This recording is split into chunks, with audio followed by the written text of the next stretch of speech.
ሰላም ወደ ተከበራችሁ የእርት ምርት ተከታታዮች በሙሉ ሞላው ህዝብ እስራኤል ያው እንግዲህ ፔሳህ በዓል እየቀረበ ስለሆነ በተለይ በዚህ አመት ፔሳህ የሚገባው ወዲያው ሰንበት እንደወጣ ነው እና ስለዚህ ያለው ሁሉ ትዕዛዝና ህግ እንደው ጊዜው አይደለም እና ብዙ ነገሮች አሉ ማለት ነው መዘጋጀት አለብን አስቀድመን እና በእግዚአብሔር እርዳታ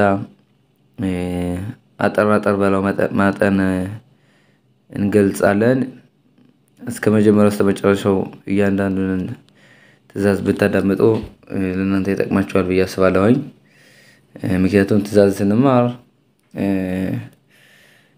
እያንዳንዱ ትዕዛዝ ራሱን የቻለ አስፈላጊ ከመሆኑ የተነሳ ሁላችንም ከመጀመሪያው እስከ መጨረሻው በጥሞና ታዳምጡ ዘንድ በእግዚአብሔር እርዳታ እናለን እና በዚህ በሚቀጥለው በሰንበት ማለት ነው ምናነበው አፍታራ ቫረቫ ላሸም የሚለውን እናነባለን ምንም ሻባት አጋዶር ብለን እንጠራዋለን ከዛ መጀመሪያ ማለት ነው ሐሙስ ቀን አሁን ነገ ሐሙስ የወንድ ልጆች የመጀመሪያ ወንድ ልጆች የበኩር ጾም ይጾማሉ ወይም ይጾማሉ ጾሙናን ወይም ደግሞ ግማራ ማሰኸት ወይም አንቦ ተጨረሰ ራሱ ወይም እንደዚህ አይነት ጸሎት ቤት ሄዶ መሳተፍ ይችላል በዚህ ማለት ነው ጾሙን መበጀት ይችላል ወይም ደግሞ ራሱ መጾም አለበት ጾሙን በዚያ ትንሽ ቀለል ይላል ለመጾም ማለት ነው እኔ ያህል ከባድ አይደለም አባግና የሚጾመው በዚህ አመት በሐሙስ ነው ማለት ነው ሐሙስ ምሽት ያው እንግዲህ ቤታችንን ሁሉ ነገር ካዘጋጀን በኋላ ከአጸዳን በኋላ የወኩ ነገሮችም በአንድ ቦታ ካስቀመጥን በኋላ ለአረብና ለሰንበት ማተም እንበላቸው ማለት ነው የተወሰኑ የወኩ ነገሮችን ታስቀመጥን በኋላ ቤታችን ሐሙስ ማታ እንደዚህ እንፈትሻለን ደግመን ደግሞ አረብ ጠዋት ደግሞ እንደገና ደግመን እንፈትሻለን ማለት ነው ከመፈተሻችን በፊት ቤታችን ማጽዳት ያስፈልጋል ከዛ በፊት መባረክ ልንፈትሽ ስንል ማለት ነው መባረክ አለን በራከው እንግዲህ ወውኸታ ሸምነው ከነመለኻ ወላ ሸኪል ሸምስ ታበት ሲባናል ቢሮ ኸመስ ብለን እንባረካለን ከዛ በኋላ እንፈትሻለን ጠዋትም ሐሙስ ምሽትም አረብ ጠዋትም ባርከን እንፈትሻለን ከዛ በኋላ ፈትሸን ከጨረስን በኋላ ምን ማለት አለብን ያላገኘነው ነው የወካ ነገር ካለ ከቤታችን ወይም በእኛ ቁጥጥር ሆኖ በእኛ ቦታ ሆኖ ያላገኘውት ታለ ፈተሽነ በኋላ ታረጋግጠን በኋላ ማለት ነው ያላገኘነው ነገር ታለ ምናልባት በበዓሉ የሚገኝ ሊሆን ስለሚችል እዚህ ምን እንዳለን ያልተገኘው ሁሉ ነገር እንደምድራሽዋ እንደምድራፈር ይሁን በማለት እንዳለ ሁሉን ማለት ነው ይሰረዛል ማለት ነው አረብ ለሰንበት እንዘጋጃለን ለበዓሉም እንዘጋጃለን እና አረብ ማለት ነው የመጨረሻው ፍተሻ ካደረግን በኋላ የወከውን ነገር እናቀጥላለን እና የመጨረሻዎች ማለት ነው ቤታችን ሁሉ ነገር ማለት ነው በደንብ ጠገን ካሸከር እናደርግና በዓሉ ለሰንበት ማለት ነው የሚያስፈልገው ሁሉ ነገሮችን ምግቦችን እናዘጋጃለን በምግብ ደረጃ በኩል ማለት ነው እንዴት ነው መመገብ ያለብን በሚለው ለሰንበት ምሽት ምን መገበው የተወሰነ ዳቦ ለሰንበት ጠዋት እስከ 10 ሰዓት ምን መገበው የተወሰነ ዳቦ ምክንያቱም በሰንበት ዳቦ መብላት የሚጽፋ ስለሆነ ትእዛዝ ስለሆነ ሰንበት ማታ አንድ ጊዜ ሰንበት ጠዋት ሁለተኛ ጊዜ መብላት አለብን ያ ቢሆን ግን ሰንበት ጠዋት በ10 ሰዓት ስለሚያበቃ ማለት ነው የወካ ነገር መብላት አዝ ጸሎት የጧቱን ጸሎት ማለት ነው ቀደም ብሎ ማንኛውም ሰው መጸለይ አለበት ቢያንስ በ6 ሰዓት አንስቶ ጸልዮ ወዲያው በልቶ ማለት ነው የወካ ነገርነን ማቋረጥ እንዳለበት በ10 ሰዓት ጠዋት ይሄ ግልጽ ማለት አለበት ወዲያው በልቶ ጨርሶ ጥርሱን ንጽህጽህ ሽላይ ጥርስ ማለት ነው መበረሽ አለበትኝ እና እነዚህ ነገሮች ማለት ነው አስፈላጊ ናቸው። ምክንያቱም በኋላ ከ10 ሰዓት በኋላ የቦካ ነገር መብላት አይቻልም። የቦካ ነገርም ከቤታችን መገኘት አይችልም። ምናልባት የጠረፈ ነገር ካለ ሰንበት ጠዋት በ10 ሰዓት ማለት ነው ፍርፍር በጣም ፍርፍር እናደርግና ኢኮኖሚካ እንደፋና ቆሻሻው መጣል አለብን ወይም ከአስላ ከሽንት ቤት መጣል ያስፈልጋል ማለት ነው። ሰንበት ለበዓሉ ተብሎ ደግሞ የ24 ሰዓት ሻማ ወይም 48 ሰዓት ሻማ አብርተን ማስቀመጥ አለብን። ምክንያቱም ሰንበት ወዲያው እንደወጣ በያለንበት ቦታ ሰዓቱን ማየት ያስፈልጋል። ሰዓቱ ወዲያው እንደወጣ ሰንበት ማለት ነው ቆርቆሮ ሻማ አስተላልፈን ማለት አገናኝተን የበዓል 2 ሻማ ማብራት ያስፈልጋል። ልብ የሚያደርግ ያለብን ምንድነው ሰንበት ወጦ ማለት ፀሐይ ተገባሽ 20 ደቂቃ በኋላ 30 ምናምን ደቂቃ በኋላ ነው ማብራት የሚያስፈልገው። ምክንያቱም ሰንበት እንዳንሽር ማለት ነው። ሻማው በጣም አስፈላጊ ነው ለበዓሉ ለሁሉ ነገር እንዲጠቅመን ያደርገናል ማለት ነው።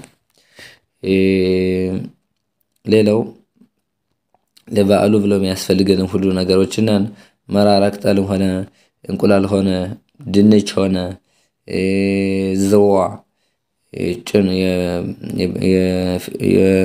የዶሮውን ጭን ሆነ እነዚህ ሁሉ ነገሮች ማለት ነው ኦሬዲ ማዘጋጀት አለብን። አርብ ነው በደንብ አድርገን ማዘጋጀት አለብን። ምክንያቱም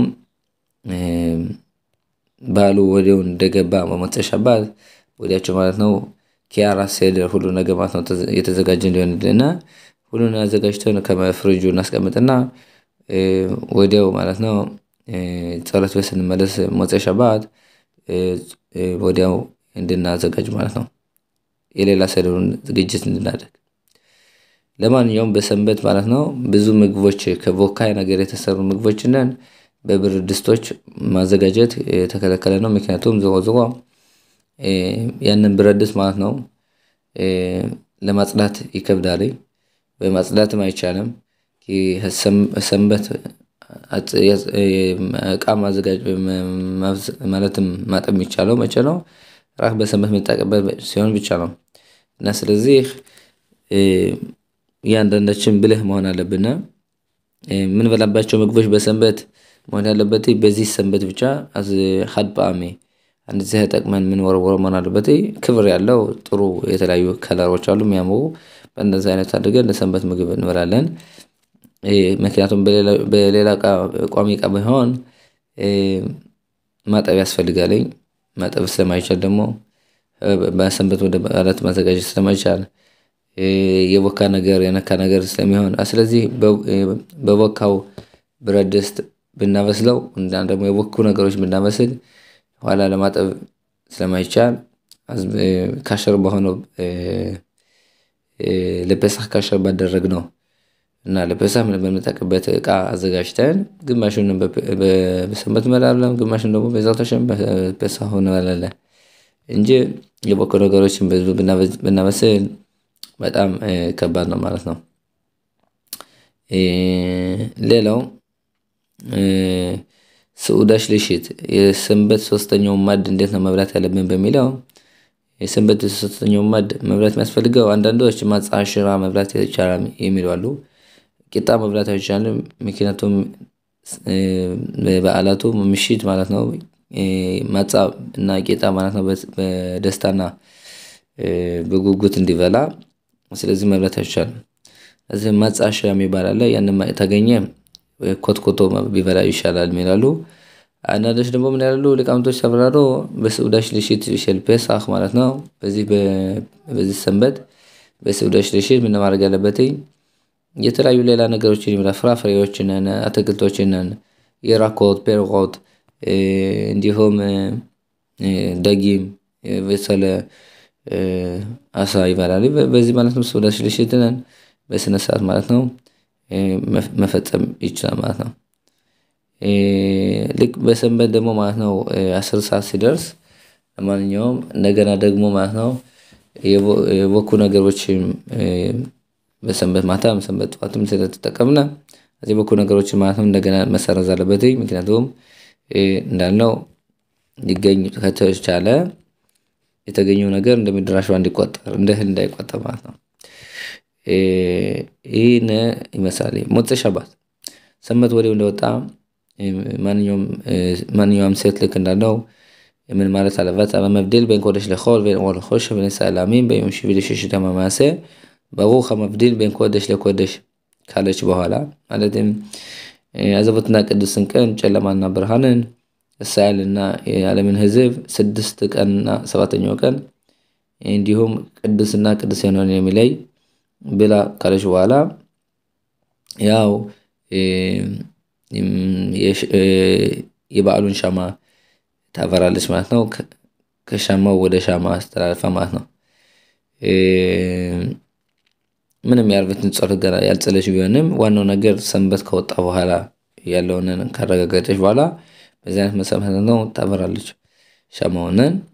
ሸኺያኑ መባረክ ያስፈልጋል። ሸኺያኑ ባትባረክ ማለት ነው ሻማው በተበራበት ሰዓት ኋላ መባረክ ይቻላል። ተባረከች ደግሞ ምንም ችግር ሊፈጠር አይችልም።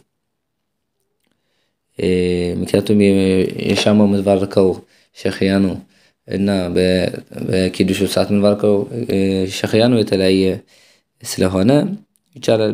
በማታው ጸሎት ደግሞ በተወዲዐኑ የሚል መጨመር አስፈልገው በቆሙ ጸሎት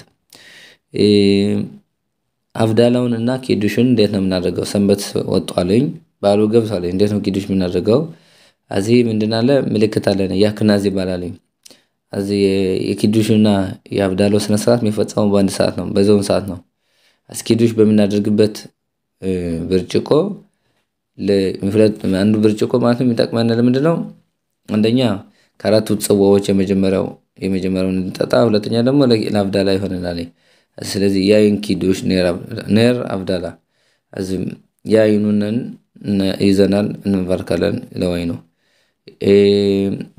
ኪዱሽ ያው ለበዓሉ ነር ቢያበራነውን ሻማ በማየት ብቻ ማለት ነው። በማየት ብቻ ልክ እንደ ሁሉ ጊዜ ሞተሻበት እጃችን ወጥፍራችን አናይም በማየት ብቻ ባይናችን ማለት ነው። ይሄ ለአፍዳላ ይጠቅመናል ማውሪያ አይሽ ብለን ባርከ ማለት ነው። እዛ በኋላ ዝማኔም ሸኺያኑ ለአዲሱ እንኳን ለዚህ በዓል አደረሰን በሚል ማለት ነው እንባርካለን።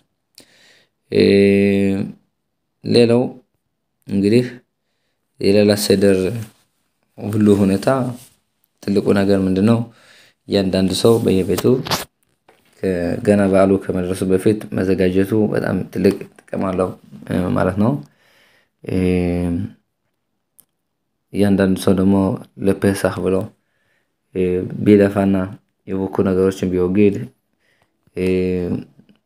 ቢያጸዳ ቢለፋ ማለት ነው የበለጠ አምላክ ማለት ነው የበለጠ ያነጻዋል፣ የበለጠ ከፍተኛ ደረጃ ይሰጠዋል። እና አጠር ባለው መጠን ይሄን ይመስላል የተዛዛቱ ማለት ነው ልዩ የሆኑትን የሚጨመሩ በዚህ አመት በፔሳህ በዓል ማለት ነው ሞተሻበት የሚውል ያልተፈራራና ግልጽ ያልሆነ ጥያቄ ካለ መጠየቅ ይቻላል።